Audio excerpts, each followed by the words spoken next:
muchísimas gracias. Gracias por permanecer con nosotros.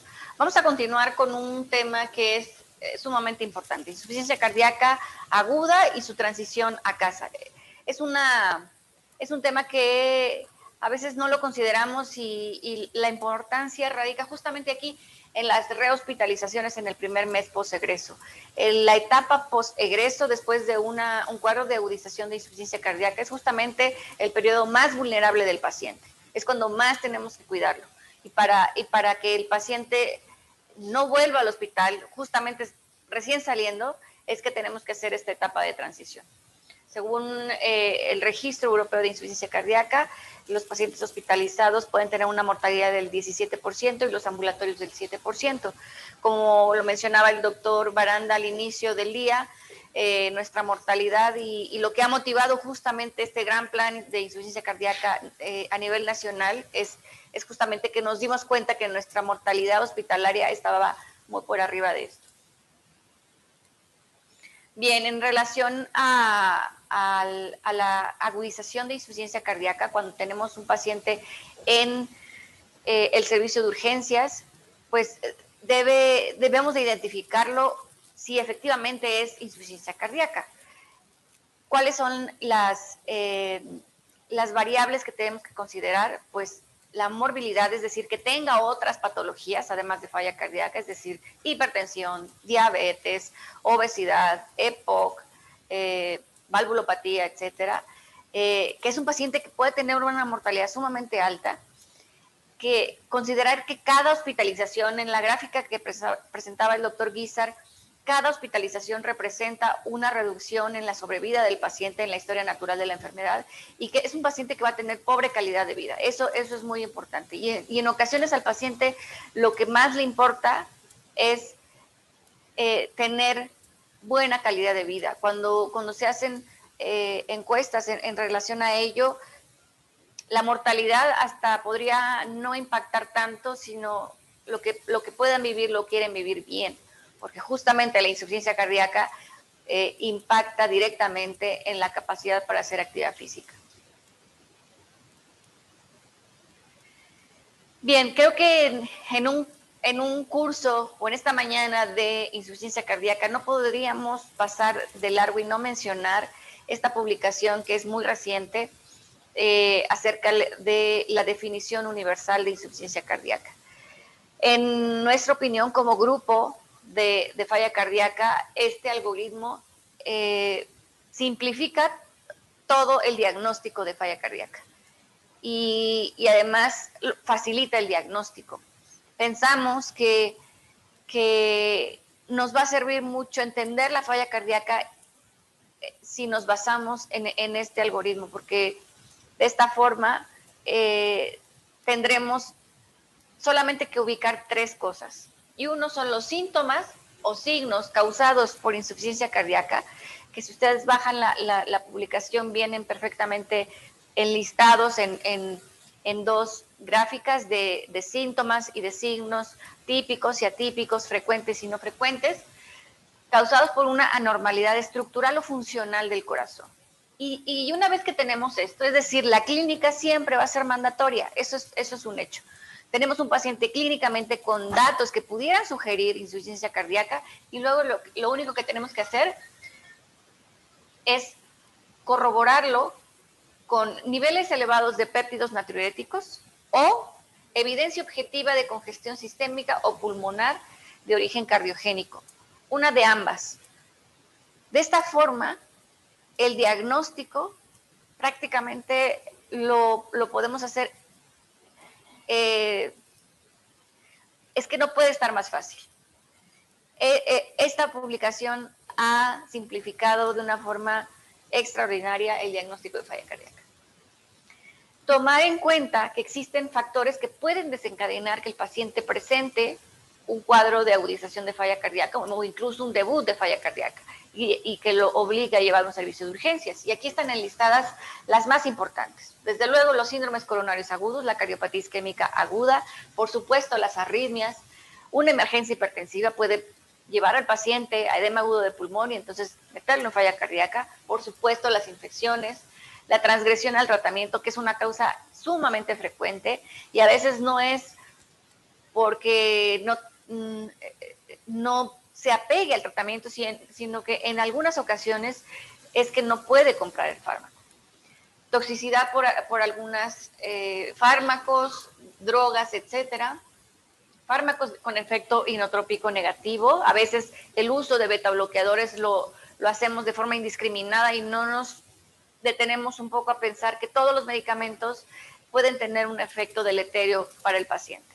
Por supuesto, también la exacerbación de POC. A veces confundimos el que el paciente esté infectado o agudizado de un evento de POC con insuficiencia cardíaca y podrían coexistir en el mismo paciente también. Por supuesto, la embolia pulmonar, el aumento del impulso simpático, como por ejemplo las miocardiopatías por estrés, cirugías, complicaciones perioperatorias, eso es muy común y los internistas nos darán la razón, o los intensivistas. A los cirujanos les gusta mucho manejar el postquirúrgico con volumen intravascular, sobre todo salinos demasiado altos, y esto también hay que considerarlo en el paciente postquirúrgico. Alteraciones hormonales, daño cerebrovascular y alguna causa mecánica aguda como una complicación de un infarto, como la ruptura de la pared miocárdica, una comunicación interventricular, también como complicación mecánica de un infarto, una valvulopatía aguda o un traumatismo torácico. Por supuesto, la disección aórtica también podría meter al paciente en falla cardíaca.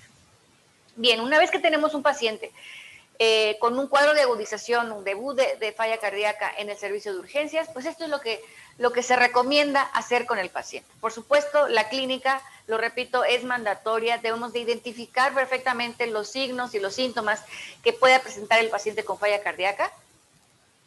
Dentro de las pruebas de gabinete, desde luego que la radiografía es indispensable, el electrocardiograma, donde podríamos buscar desde arritmias, infartos antiguos, isquemia aguda, por supuesto, el ecocardiograma en algunos centros que tienen posibilidad de tener una máquina de ecocardiografía disponible en los servicios de urgencias, pues hacemos un rastreo rápido o un ecocardiograma enfocado para detectar cosas muy puntuales, por ejemplo, el diámetro de las cavidades cardíacas, de los ventrículos, alguna valvulopatía, alguna complicación de un infarto, disección de la aorta, por supuesto el segmento proximal, que es lo único que podríamos ver por ecocardiograma, o enfermedades del pericardio. A últimas fechas, por supuesto, el ultrasonido pulmonar es una herramienta que usamos prácticamente de forma cotidiana. Buscar intencionadamente líneas B que nos indiquen congestión pulmonar, eso es un dato sumamente importante, y desde luego derrame pleural. En relación a las pruebas de laboratorio, pues ya lo decíamos cuando hablamos del diagnóstico, es prácticamente indispensable que podamos utilizar o disponer de la determinación de péptidos natriuréticos. Los puntos de corte están ahí. Las troponinas cardíacas es un complemento porque en el paciente con cardiopatía isquémica, por supuesto que es mandatorio hacerlo, pero podríamos tener lesión miocárdica de otras causas, no trombóticas, no coronarias. Una tromboembolia pulmonar que tiene péptidos natriuréticos elevados y troponinas elevadas, ya eso le sitúa al menos en riesgo intermedio.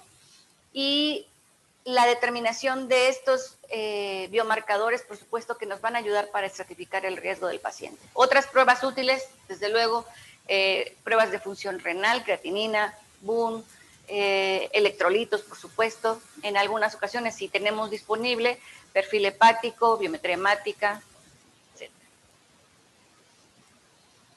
Entonces, cuando tenemos un paciente con falla cardíaca aguda en el servicio de urgencias, es sumamente conveniente ubicarlo en alguno de estos 4 perfiles clínicos o formas clínicas.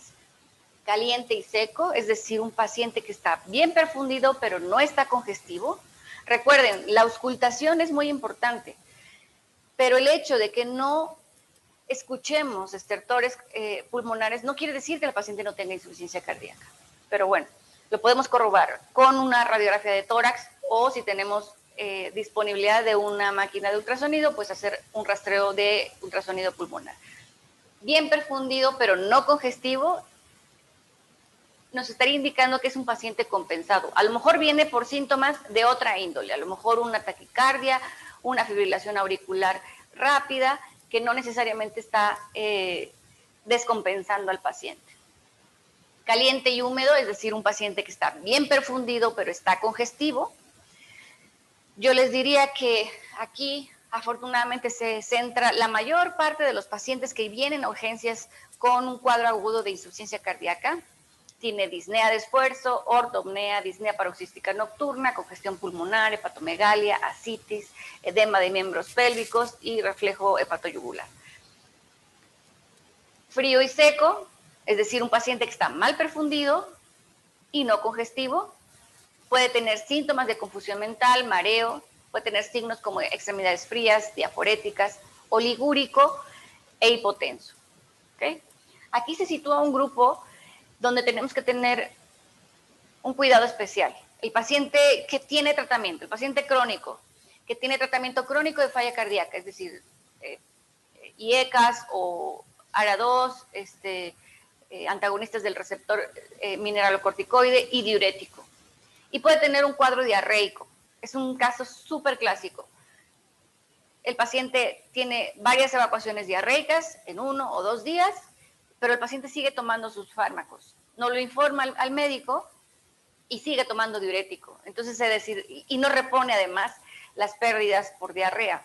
Entonces, justo ahí se sitúa ese ejemplo clásico de ese paciente frío y seco. El paciente que se deshidrata, sigue tomando los diuréticos, sigue tomando todo el tratamiento de falla cardíaca y no repone las pérdidas de forma adecuada.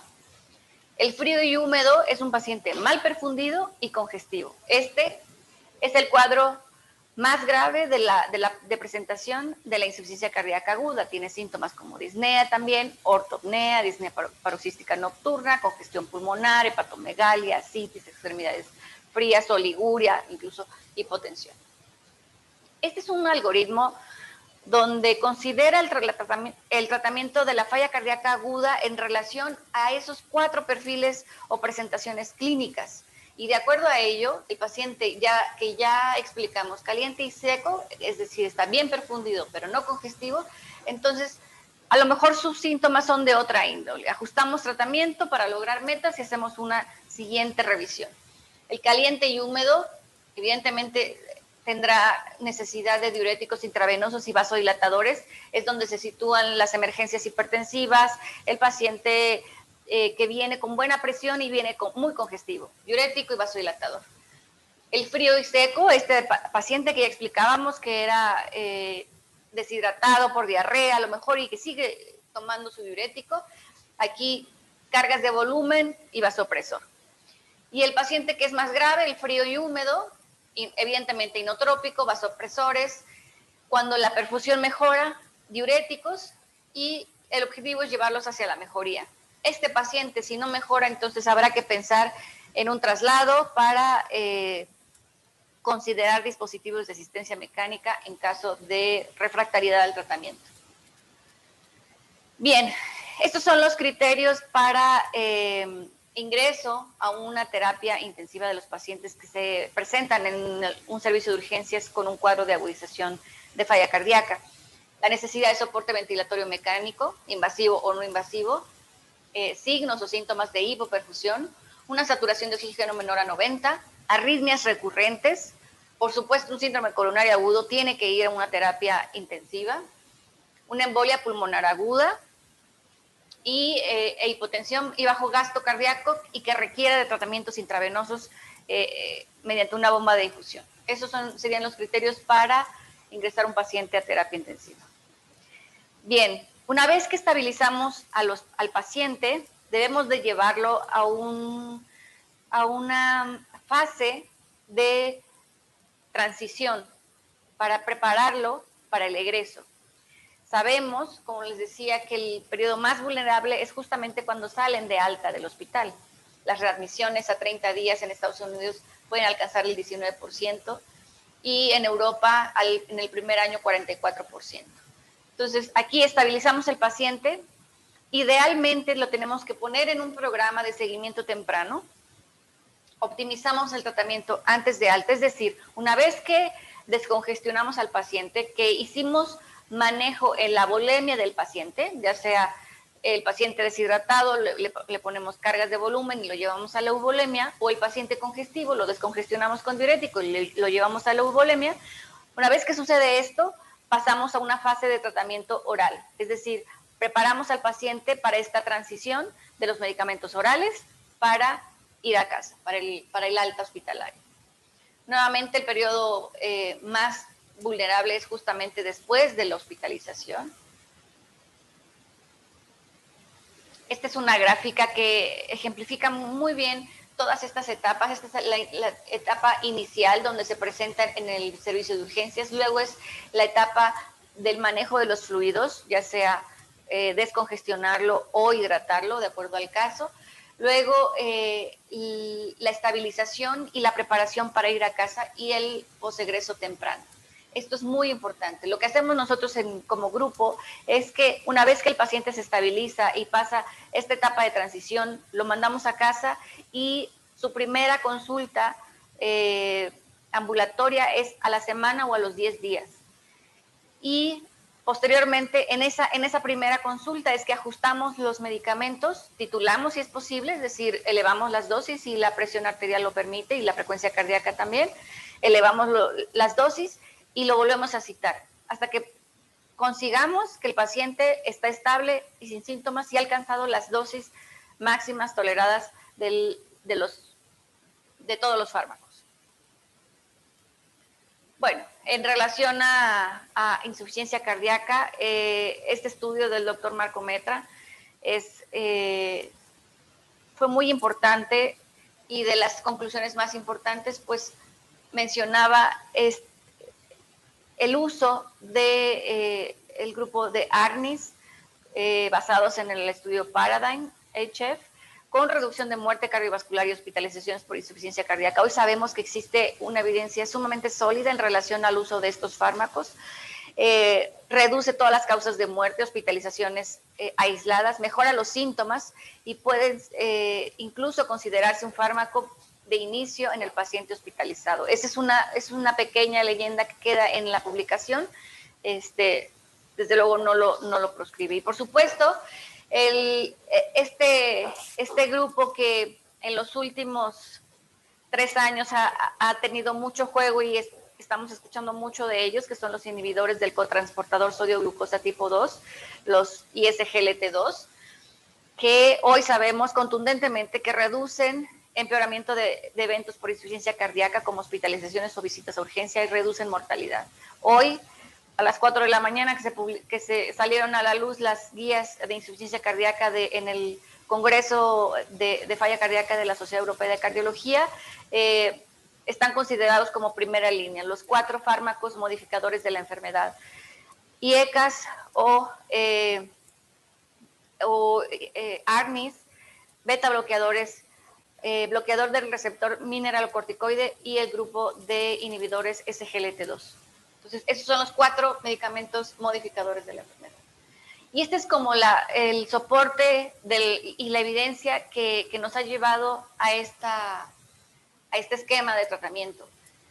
A lo largo de los años, de los 30 últimos años, esta es la evidencia que tenemos de todos los estudios que soportan la indicación de los fármacos que hoy en día utilizamos en los pacientes. Hoy sabemos también que mientras más combinaciones hacemos de los fármacos, mayor va a ser el beneficio en términos de mortalidad. Este fue una actualización en 2017 de las guías americanas de insuficiencia cardíaca. Luego pasamos a estas recomendaciones del ACC y el AHA, donde se agregaban al tratamiento o al arsenal de tratamiento el grupo de los ARNIS, sacubitrilo con valsartán. Luego pasamos, ¿me pasa la siguiente, por favor? Luego pasamos a esta gráfica del doctor Berma, donde dejamos un poco atrás el tratamiento vertical y considerábamos todo este grupo de fármacos modificadores de la enfermedad. La terapia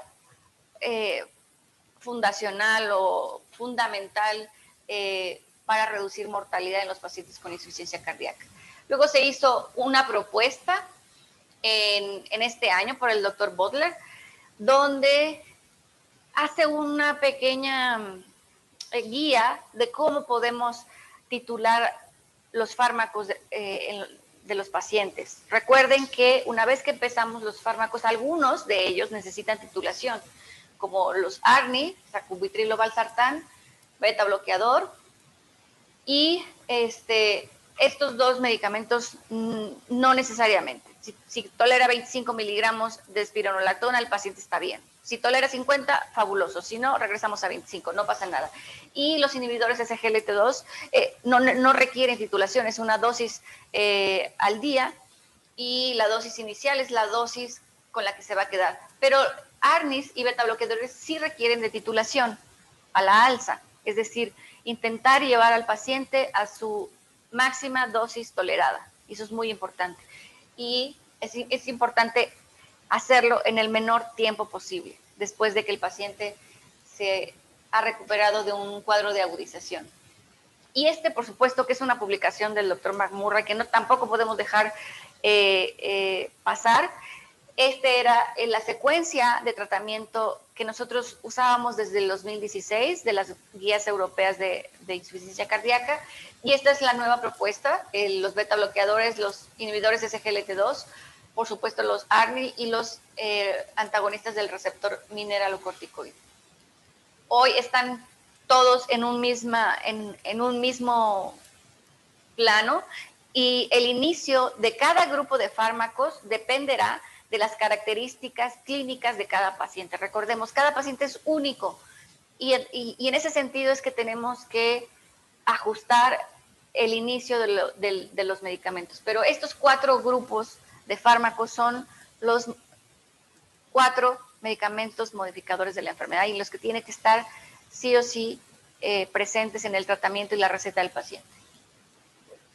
Es todo hasta aquí de insuficiencia cardíaca aguda. Les agradezco muchísimo su atención y seguimos con el programa. Muchas gracias.